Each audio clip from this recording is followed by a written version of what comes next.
Okay, so if you're like me, you're a little bit evil. You like to troll your friends sometimes.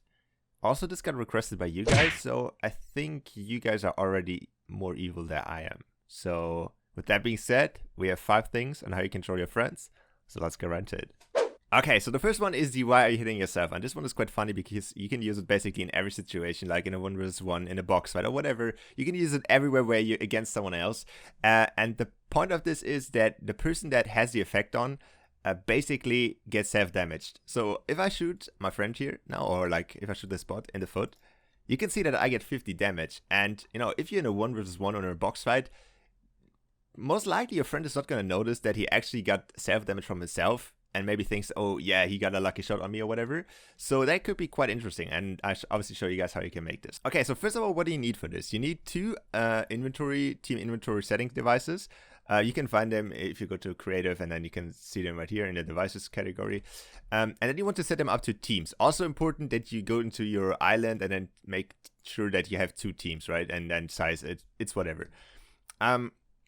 Make also sure that your friend is in the team that is getting the damage, obviously. So if your friend is in team 1, you have to set up the team 1 device. Okay, so you go in here and then you scroll down quite a bit, and then you can see some settings, which are self-damage weapon filter. You're gonna start off by having that to ranged only. That means that basically only ranged weapon can do the self-damage. If you want to have pickaxe or all weapons or whatever, you can leave that on these settings. It's basically your choice.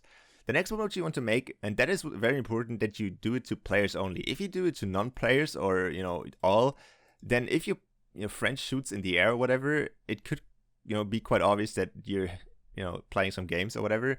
So make that on players only. So the next one is self-damage only on non-zero damage. So that means if he's not hitting anything, he still gets damage. So leave that to no, obviously. And then, obviously, that is your choice, how much damage he should get. So I have 50 here, but you can obviously have a one-shot kill or whatever. Depends on you.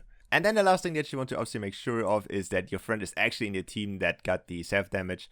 So make sure that that is important. One thing which you can also do to, you know, change your team is go into the class selector and then change the setting team to swap to, and then obviously the team that has the self-damage. And then if you tell your friend, yo, go in here, please, then he's going to change the team, so which is quite cool.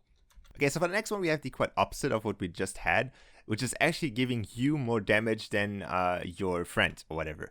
So there's a nice device which is called the damage amplifier power-up. You can find that if you go into your island settings and then you go to creative and then you look for the power-ups gallery, and it's in there. Sadly, there's one bad thing to this power-up, and that is that you glow purple if you pick it up. So what you obviously want to do is you want to give your friend a purple glowing effect as well. You can actually do that in this game by using the visual effect power up. So this one basically just gives you a purple glow and it doesn't do anything. So what you then want to do is you want to have a wall where you have like 2 buttons or whatever, and then you place them both behind the walls. You can go that over here, and then gonna place that over here. And what you then want to do is you want to set up these effects to pressing the buttons. So you go in here and then you change the channel in here to the same one as the button in front of here. And same thing with this one. So you have a setting in here as well, which is called pick up when receiving from. And then also link that to this button.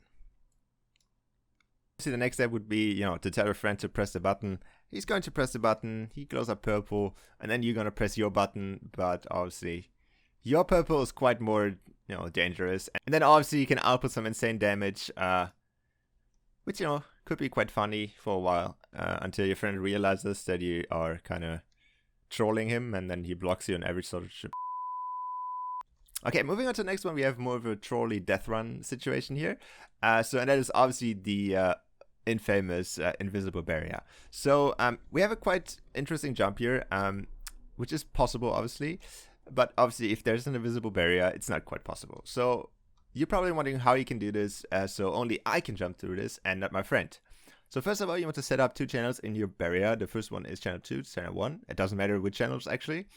And then obviously you want to set up your barrier at some kind of gap. It should be a big enough gap so it's not too obvious that there's an invisible barrier. So 1 tile is quite a good range, so you can try, obviously play around with it and have fun. But the next thing you want to do is you want to have 2 trigger devices. The first one you're going to place in front of here.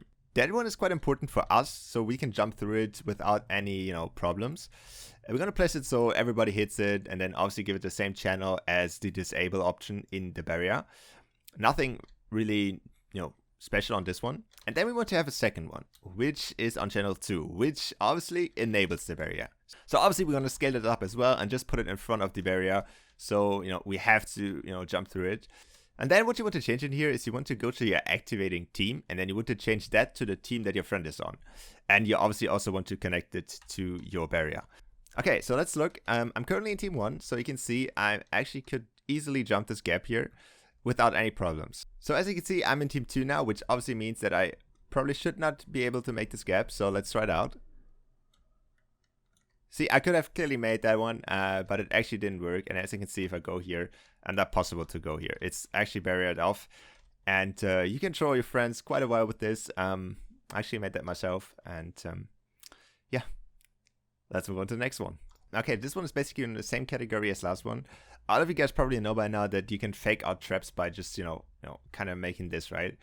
But what you can do, for example, is you could place a damage barrier in front of it or inside of it.